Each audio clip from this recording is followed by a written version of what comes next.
मैं एक बाबा का नाम नहीं लूंगा लेकिन कोट करता हूं। उन्होंने कहा कि जो जो लोग मरे हैं वो मोक्ष चलेगा। तो मैं चाहता हूं कि लगभग बाबा और नागा और जो नेता वहां जाते हैं और जो बड़े पैसे वाला उनको भी डुबकी लगा के मर जाना चाहिए ताकि इन लोगों का कल्याण हो जाए। ये मोक्ष पे चले जाए। भैया सुनिए, मोक्ष में चले जाएं। बाबा लोग वो बोलते हैं कि बाबा ने कहा कि मोक्ष में चले गए, तो मैं चाह रहा हूं कि ऐसे बाबाओं को मोक्ष में चला जाना चाहिए। 300 और 600 के लगभग लोगों की लाशें गई और उसको हिंदू रीति से नहीं जलाया गया।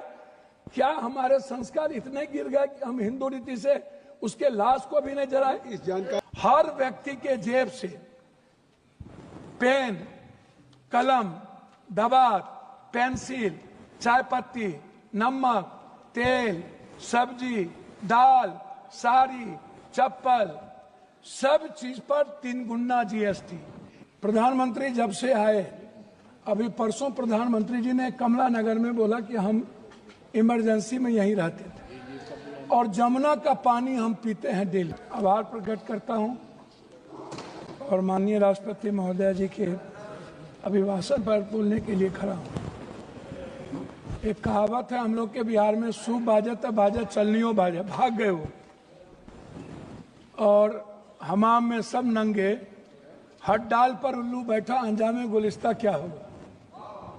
इन लोगों के कैरेक्टर को अभी हम बोलेंगे नहीं, वो चले गए। तो इन लोगों को हम इतना से जानते हैं, क्या क्या बोलते हैं ये, क्या क्या करते हैं झारखंड में और कहा इनका ननिहाल खानदान सब।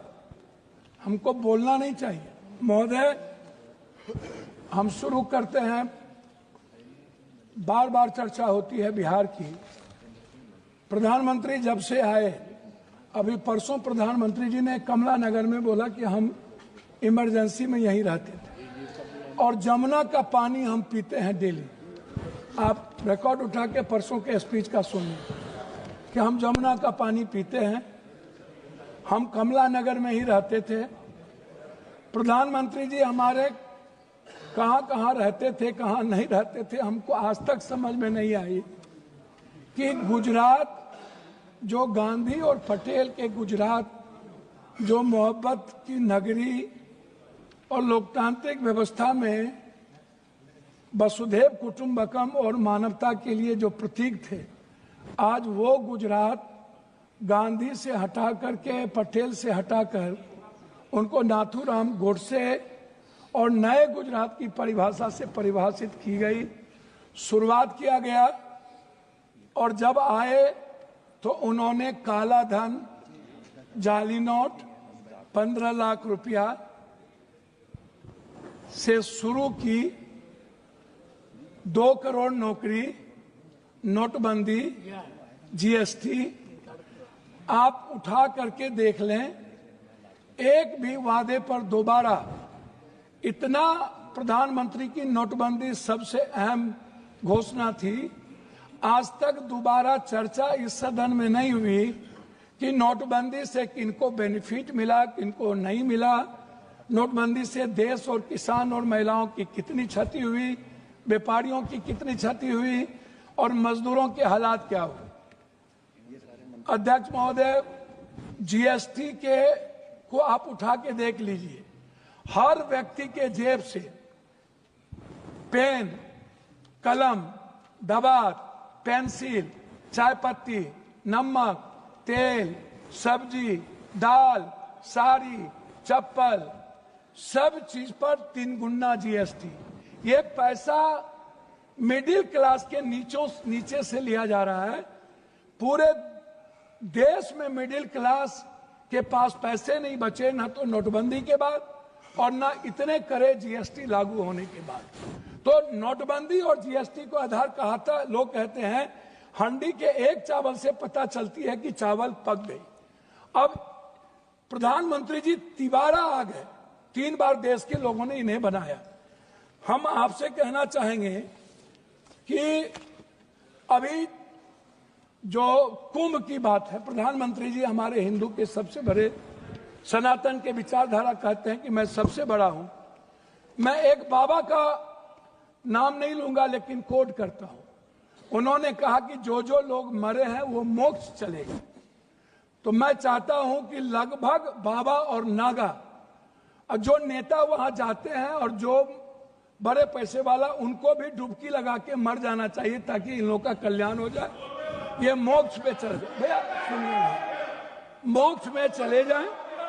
बाबा लोग वो बोलते हैं कि बाबा ने कहा कि मोक्ष में चले गए, तो मैं चाह रहा हूं कि ऐसे बाबाओं को मोक्ष में चला जाना चाहिए। दूसरी बात, मैं अंडरस्टैंड यंग, वो साधु संतों बाबाओं को आशीर्वाद दे रहे हैं, बाबाओं को आशीर्वाद दे रहे हैं। जी जी जी, मैं भैया दूसरा बात, उन्होंने अंडरस्टैंड यंग को ही उन्होंने 2000 करोड़ का लगभग उन्होंने ठेका दिया, जबकि 13 में 19 में इन्हीं को कुंभ मेला का ठेका दिया गया था। 4 लोग लगे, सारे मैनेजमेंट, टेक्निकल मैनेजमेंट से लेकर के सारे चीज इन्हीं को था। ये कौन है, इन पर क्या इंक्वायरी होगी? अध्यक्ष महोदय, 487 करोड़ का बजट हुआ करता था नेहरू जी के समय, और अब 10,000 करोड़ का बजट है सिर्फ एक कुंभ मेला का। जब नेहरू जी के समय कुंभ में लोग मरे थे तो गिनती थी। जब दुनिया में सोशल मीडिया, इतने बड़े मीडिया प्लेटफॉर्म पे इतना बड़ा बड़ा हमारा मीडिया है, सब कुछ है, एक बार गिनती नहीं हुई, जबकि 600 से लगभग लोगों का कहना है, वहां आंखों देखे, मेरा नहीं कहना है, कि 300 और 600 के लगभग लोगों की लाशें गई और उसको हिंदू रीति से नहीं जलाया गया। क्या हमारे संस्कार इतने गिर गए कि हम हिंदू रीति से उसके लाश को भी नहीं जलाए? इस जानकारी का कोई आधार है? अब मैं दूसरी बात नहीं करूंगा पप्पू जी, मैं दूसरी बात, अगर इस पार्लियामेंट से कहेंगे इतनी बड़ी संख्या, मैं इस जानकारी का आधार देंगे या आप ये कह देंगे आधार ही के रूप में 300 और 600 पर गए? हुजूर, मैं क्या कह, तो आप हमारे संरक्षक है, गार्जियन है, मैं अपनी बात उनके द्वारा कह रहा हूं। दूसरी बात महोदय, राष्ट्रपति भाषण में रोजगार की, नौकरी की, बीपीएससी का, यूपीएससी का, एसएससी का, नीट का, जो लगातार हमारे नेता राहुल गांधी इस सवाल को लेके बोलते रहे। बीपीएससी में हमारे बिहार के बच्चों को मारा गया, लगातार धरना पे हैं, हम कोर्ट गए, लगभग पेपर क्वेश्चन लीक आउट होता है इस देश में। क्या कभी किसी पेपर, क्या कभी मिडिल क्लास या ओबीसी या ईबीसी का बेटा अब कभी नौकरी कर पाएगा? 3 बार प्रधानमंत्री रहते हुए आदरणीय प्रधानमंत्री जी के कार्यकाल में रेलवे की वैकेंसी नहीं निकली, बैंकिंग की वैकेंसी नहीं निकली, लगभग अग्निवीर हो गया। और इतना ही नहीं, नियोजित और संविदा की खेती होगी, परमानेंट नौकरी अब नहीं मिलेगा, नौकरी लगभग प्राइवेट की ओर चला गया। तो प्राइवेट में तो अध्यक्ष जी आरक्षण है नहीं, तो ओबीसी, ईबीसी, एसटी, एससी का बच्चा तो गया। आपने तो हमला कर दिया है आरक्षण पर, 67% आरक्षण नहीं देंगे। अब जाति जनगणना की बात बीजेपी के मुंह से शोभा नहीं देती। मैं कुछ और नहीं कहूंगा, मैं सिर्फ इतना कहूंगा बिहार के बारे में कि जब बिहार की चर्चा होती है, जब ये लोग करते हैं, अभी मैं आपको एक ऐसा चीज दूंगा अध्यक्ष महोदय, एड्रल इंडस्ट्रियल सॉल्यूशन कंपनी, ये निजी कंपनी में सहारा इंडिया भी आता था। सहारा इंडिया लगभग 3 करोड़ लोगों का पैसा अभी झारखंड, आप तो किसी भी स्टेट के साथ सौतेलेपन का व्यवहार करते हैं, आप तेलंगाना देखिए, बेंगलोर देखिए, झारखंड देखिए, झारखंड का आप जीएसटी का पैसा नहीं देते हैं, झारखंड की बंद पड़ी फैक्ट्रियों का आपके रीजन में बंद हुआ, झारखंड में आप, झारखंड की इकोनॉमी की स्थिति क्या है आप उस पर चर्चा नहीं करते हैं, आप बंगाल पे भी चर्चा नहीं करते हैं, बिहार की जीएसटी का पैसा नहीं मिलता है। तो जो लोग ये बात उठाते हैं, मेरा कहना क्या है अध्यक्ष महोदय कि एजुकेशन पर कितना बजट आप देखेंगे, ये मेरे पास है महोदय, 2014 में 7.4, 2024 घट के हो गया 6.4, 19 में 2020-21 में 6.6 की गिरावट आ गई आर्थिक विकास दर में। महंगाई की स्थिति आप देख लीजिए सर, ये कहते हैं ना लगभग 84 से 86 करोड़ को आप कौन सा चावल दे रहे हैं आजादी के बाद? कौन सा? 84 करोड़ 5 लाख चावल पर यह देश पैदा हुआ है। हम 140 में 84 करोड़ जीडीपी की बात करने वाला है। हम उनसे पूछना चाहेंगे कि मेरे रुपये की गिरावट कितनी है, मेरी वैल्यू कितनी है, कृपया सब और पर कैपिटा इनकम। सर वही हम आपसे है। 9 मिनट हो गया। 9 मिनट। सर मैं बिहार के बारे में कह के बात करता हूं जब आप कह रहे हैं तो मेरा कहना आपसे ये है, अभी तक भी तो आप बिहार के। मेरा कहना ये है कि आप की जो विदेश नीति है, अभी बांग्लादेश, सर वही आ रहा हूं सर, बांग्लादेश गए थे ISI के चीफ, 3 दिन वहां रहे। भूटान की आधी सरकार चीन में थी। हमारे प्रधानमंत्री बहुत मजबूत हैं। नेपाल के बॉर्डर पर पूरा का पूरा चीन का एयरपोर्ट बन गया, पूरा। सर पोखरा में जाके देखिए, वहां के सैनिक चैन के उतरते हैं। सर ASI के एजेंट क्या कर रहा था? सर भूटान के मंत्री चीन में आज 15 दिनों से क्या करते हैं? बांग्लादेश दुश्मन, नेपाल दुश्मन, पाकिस्तान दुश्मन, वियतनाम दुश्मन, वियतनाम चला गया, ताइवान चला गया, चीन हमारा दुश्मन, सबसे बड़ा दुश्मन चीन। अब कंक्लूड करें। सर कंक्लूड करें प्लीज कंक्लूड। हम सर बिहार के बारे में सिर्फ आएंगे। सर मेरा आग्रह है 2 मिनट सर, 1 मिनट कि बिहार में क्या मिला? सर हम भीख मांगा क्या गया नहीं बिहार मिला? के द्वारा, क्या नहीं मिला? सर मेरी बात सुनिए ना।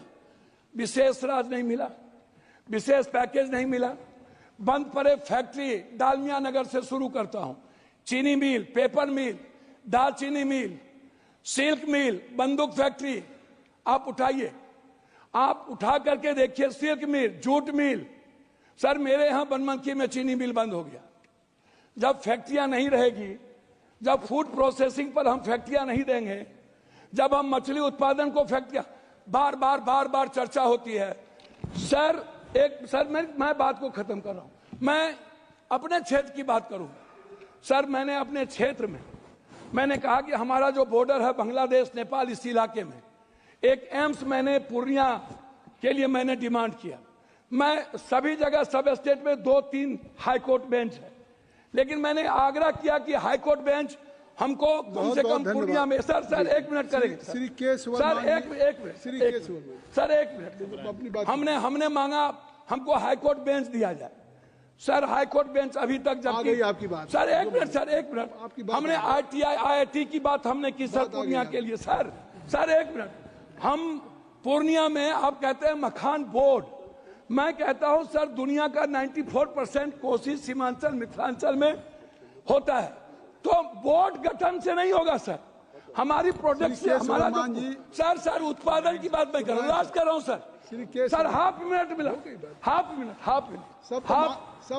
मिनट सर मैं मक्का और मखान और दूध की प्रोसेसिंग पर मैं आपसे सिर्फ आग्रह करूंगा। हमारा इलाका सबसे गरीब है, सबसे ज्यादा पलायन है। सर मैं एक डिमांड करता हूं आपके द्वारा कि हमें पूर्वांचल के लिए एक मंत्रालय का यहां से गठन हो, जो हमारे पूर्वांचल का विकास नियमित हो। दिल्ली में पूर्वांचल के लोग आते हैं, वो बहुत परेशान हैं। मेरा आग्रह है कि पूर्वांचल मंत्रिमंडल का गठन और वहां से विकास हो। धन्यवाद सर। के सुब्रमण्यन जी। स्पीकर सर, मिल्क टाइम्स को जारी रखने और मजबूत बनाने के लिए हमारी आर्थिक सहायता कीजिए। ये एक आजाद मीडिया हाउस और कमजोरों की आवाज है। आप हमें देखें, सुने, पढ़ें और हर महीना ज्यादा नहीं, सिर्फ 100 रुपए से मदद करें। डिटेल्स डिस्क्रिप्शन में मौजूद है।